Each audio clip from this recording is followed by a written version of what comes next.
circulation qui vient descendre sur l'Espagne et le Portugal, qui génère un flux d'origine méditerranéenne, donc est à sud-est, sur les départements du Languedoc et notamment sur l'Aude. Et donc on attend une dégradation du temps assez rapidement mardi matin, dès les premières heures de la matinée.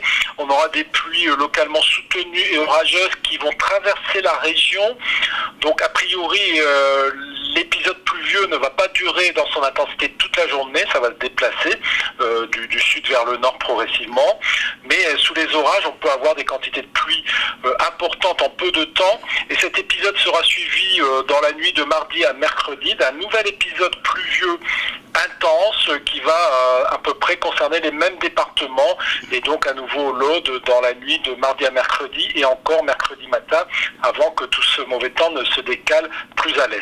Au niveau de l'intensité globale, on peut avoir des cumuls importants, peut-être comparables à ceux qu'on a pu observer l'année dernière, mais a priori sur un laps de temps plus long, ça ne sera pas sur quelques heures, mais ça peut être sur 24 heures, donc sur l'ensemble des deux épisodes, entre mardi matin et mercredi matin. Mais comme on prévoit en même temps des orages localement forts, avec de la grêle et des rafales de vent, il faut toujours être prudent parce que dans ces situations, avec l'alimentation chaude procurée par la Méditerranée, on peut avoir localement des cumuls vraiment importants. Donc c'est tout de même à surveiller de près. Il est impossible 24 heures à l'avance de localiser précisément l'intensité des phénomènes les plus violents.